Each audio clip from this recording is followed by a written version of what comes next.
আমার নাম অনিতা এবং আমি মার্কেটিং এক্সিকিউটিভ পদে চাকরি করছি। আমি জানতে চাই যে শেষ পর্যন্ত সকল মুসলিম নাকি জান্নাতে যাবে এবং যারা অমুসলিম তারা সবাই জাহান্নামে যাবে। তো আমি এই বিষয়ের ব্যাখ্যা জানতে চাচ্ছি। আমি জানতাম যে প্রত্যেকের চূড়ান্ত যে ফয়সালা হয় তা নিজের কর্মের ওপর হয়। তো আমি এই বিষয় সম্পর্কে সঠিক ব্যাখ্যা চাই যে সকল মুসলিম জান্নাতে যাবে এবং অমুসলিম যাবে জাহান্নামে। যদি সবাই তারা ভালো কাজ করে, যদি অমুসলিম ভালো কাজ করে, তাহলে কেন তারা জাহান্নামে যাবে? বোন সুন্দর প্রশ্ন করেছেন যে ওনার এক বান্ধবী বলেছেন যে যারা মুসলমান তারা আখিরাতে জান্নাতে যাবে, অমুসলিমরা যাবে দোজখে। মুসলিম মানে সে যে শান্তি অর্জন করে আল্লাহ সুবহানাহু ওয়া তাআলার নিয়ম অনুযায়ী চলে, কোরআন ও হাদিসের অনুসরণ করে, তাকে বলে সঠিক মুসলিম। এটা একেবারে সঠিক যে কর্মগতভাবে যে সঠিক মুসলমান সে ইনশাল্লাহ জান্নাতে যাবে। কিন্তু আপনার প্রশ্ন হচ্ছে যে অমুসলিম ভালো কাজ করে সে কেন জান্নাতে যাবে না? বোন, জান্নাতে যাওয়ার জন্য শর্ত আছে 4টি। যখন আমি আমার 10ম শ্রেণী পাশ করি, আমি সেন্ট পিটার্স স্কুল থেকে পাশ করি। যখন আমি আইসিএসসিতে ছিলাম 10ম শ্রেণীতে, তখন পরীক্ষাতে আমার 6টি আবশ্যকীয় বিষয় ছিল: ইংরেজি, গণিত, বিজ্ঞান, ভূগোল, ইতিহাস, হিন্দি। 6টি বিষয় আবশ্যকীয়। 6টি বিষয় পাশ করাটা জরুরি ছিল। একইভাবে মানুষকে জান্নাতে যেতে হলে 4টি শর্ত রয়েছে। তা লেখা আছে সূরা আল আসরে, সূরা নম্বর 103, আয়াত নম্বর 1, 2, 3, যাতে আল্লাহ তাআলা বলেন, ওয়াল আস ইন্নাল ইনসানা লাফি খুসর ইল্লা আল্লাযিনা আমানু ওয়া আমিলুস সলিহাতি ওয়া তাওয়াসাউ বিল হক ওয়া তাওয়াসাউ বিস sabr।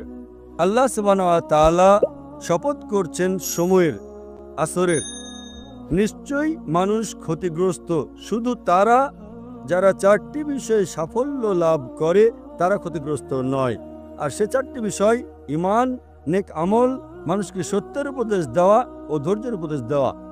যেমন ধরেন, যদি আমি অঙ্ক, ইংরেজি, ইতিহাস, ভূগোল, বিজ্ঞানে 99% নাম্বার পাই, 99%, এবং হিন্দি বিষয়ে শুধু আমি 10% পাই এবং পাশের নম্বর 40% হয়, পাশের জন্য 40 নম্বর প্রয়োজন। যদি একটা বিষয়ে আমি হিন্দিতে 10% নাম্বার পাই এবং বাকি 5টা বিষয়ে 99% নাম্বার পাই, তখন কি আমি 10ম শ্রেণী পাশ করতে পারবো কি না? বোন, আমি আপনাকে জিজ্ঞেস করছি, আমি 10ম শ্রেণী পাশ করতে পারবো কি পারবো না? এক বিষয়ে 10%, অন্য 5টা বিষয়ে 99%, আমি 10ম শ্রেণী পাশ করতে পারবো কি পারবো না? জি না। না। কেন? যেহেতু আমি হিন্দি বিষয়ে 10% নাম্বার পেয়েছি, হোক অন্যগুলোতে 99%, হিন্দিতে 10 নাম্বার ফেল। ওই রকম ভাবে জান্নাতে যেতে হলে সূরা আল আসর অনুযায়ী 4টি বিষয় জরুরি: ঈমান, নেক আমল, যেমনটা আপনি বলেছেন, ওয়া তাওয়াসাউ বিল হক মানুষকে সত্যের পথে ডাকা, ওয়া তাওয়াসাউ বিস sabr। মানুষকে ধৈর্যের উপদেশ দেওয়া। 4টি বিষয় হচ্ছে জরুরি।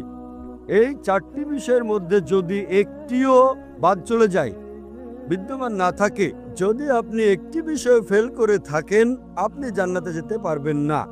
যদি আপনি বলেন যে আপনি খুব ভালো মানুষ, আমলের দিকে আপনি খুব ভালো আমল করেন, ধরে নিলাম যে আপনি 99 নাম্বার পেয়েছেন আমলে, কিন্তু ঈমানে তো ফেল করেছেন।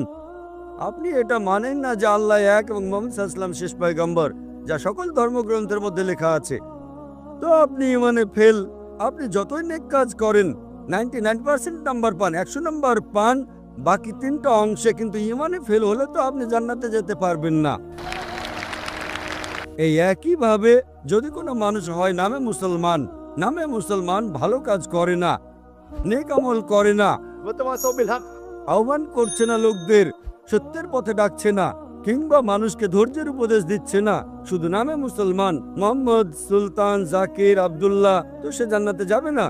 তাকে জান্নাতে যেতে হলে ঈমান, নেক আমল, মানুষকে সত্যের উপদেশ ও ধৈর্যের উপদেশ দেওয়া, 4টি বিষয় দরকার। এই জন্যই আপনার আমল যতই ভালো হোক, যদি ঈমান না থাকে যে আল্লাহ এক এবং আল্লাহ তাআলা ছাড়া অন্য কারো ইবাদত করা উচিত নয়, এবং এটাতে ঈমান নেই যে মুহাম্মদ সাল্লাল্লাহু আলাইহি সাল্লাম শেষ পয়গম্বর, তা আপনি জান্নাতে কখনোই যেতে পারবেন না। বোন, আপনি কি আমার উত্তরে সন্তুষ্ট হয়েছেন? জি হ্যাঁ, ধন্যবাদ ব্যাখ্যার জন্যে।